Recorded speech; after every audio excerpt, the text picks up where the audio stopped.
నేను అడుగుతున్నా బీజేపీ నాయకులను అడుగుతున్నా, బీజేపీ నాయకులారా, ఈ త్యాగం మీ పార్టీలో ఏ నాయకుడికి ఉందో ఛాలెంజ్ చేస్తారా? సోనియా గాంధీ గారికి ఉన్న గుణం, వారికి రాహుల్ గాంధీ గారికి ఉన్న గొప్ప గుణం నీ పార్టీలో ఒక్క నాయకుడి కన్నా ఉందని ఛాలెంజ్ చేసే దమ్ము ధైర్యం బీజేపీ నాయకులకు ఉన్నదా అని అడుగుతున్నాను నేను. మీకున్నదా ఆ సత్తా? ఉంటే మీకు బీజేపీ నాయకులకు ఈరోజు ఈ జీవితం గడుపుతున్నారు రాజకీయంగా అంటే ఆనాడు అటల్ బిహారీ వాజ్పేయి ఒక ఎల్కే అద్వానీ. మీకు అదే గుణం ఉండుంటే ఎల్కే అద్వానీని మీరు ప్రధానమంత్రిని చేసేటోళ్ళు. ఆ గొప్ప గుణం మీద లేవు, ఆ జీన్స్ లేవు, ఆ త్యాగాలు మీ బ్లడ్లో లేవు. అదే సోనియా గాంధీ, రాహుల్ గాంధీ వారి కుటుంబంలో ఉన్నాయి త్యాగాలు. త్యాగాల కుటుంబం, పదవులు లేకపోయినా మీరు పదవుల కుటుంబం, మీది త్యాగాల కుటుంబం కాదని బీజేపీ నాయకులు కాంగ్రెస్ పార్టీ సవాల్ చేస్తున్నాం, హెచ్చరిస్తున్నాం. ఉందా మీకు ఆ శక్తి? దీని మీద డిబేట్ కాంగ్రెస్ పార్టీ కార్యకర్తల నాయకులకు త్యాగాల మీద డిబేట్ చేసే సత్తా మీకుందా బీజేపీ నాయకులారా అని గాంధీ భవన్ నుంచి కాంగ్రెస్ పార్టీ మిమ్మల్ని ప్రశ్నిస్తున్నది. ఇప్పటికైనా అద్వానీ గారు ఉన్నారు, నిజంగా మీ త్యాగాల కుటుంబం మీద అద్వానీ గారు చేయండి ప్రధానమంత్రి. ఉందా ఆ త్యాగశీలి, ఆ త్యాగ గుణం బీజేపీ నాయకులకు ఉందా? ఆర్ఎస్ఎస్కు ఉందా? ఛాలెంజ్ చేస్తున్నాం.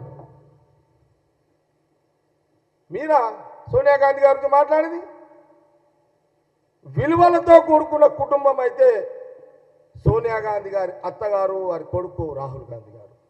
నైతికంగా బీజేపీ నాయకులకు సోనియా గాంధీ గారిని విమర్శించే నైతిక హక్కు లేదు.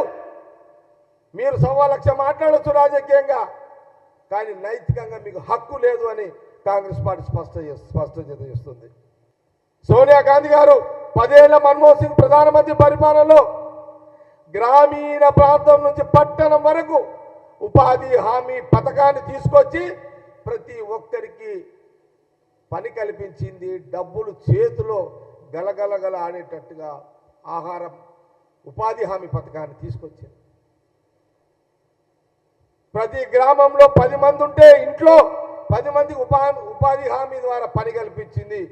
సగటు ప్రతి మనిషి రోజుకి 500 నుంచి 1000 రూపాయలు సంపాదించుకునే ఉపాధి హామీ తీసుకొచ్చిన ఘనత, చరిత్ర సోనియా గాంధీ గారి, యూపీఏ చైర్మన్, కాంగ్రెస్ పార్టీ అధ్యక్షులు వారి నేతృత్వంలో మన్మోహన్ సింగ్ గారు అమలు చేయడం జరిగింది.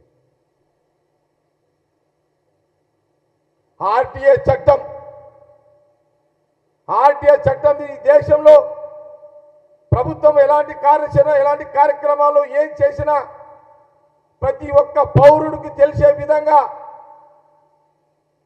చట్టాన్ని తీసుకొచ్చారు. ఇది చరిత్ర సోనియా గాంధీ గారిది. ఏం మాట్లాడతారా మీరు బీజేపీ వాళ్ళు? మీకు బుద్ధి ఉందా, బుద్ధి లేదా? జ్ఞానం ఉందా, జ్ఞానం లేదా? ఏమనాలి మిమ్మల్ని బీజేపీ వాళ్ళని?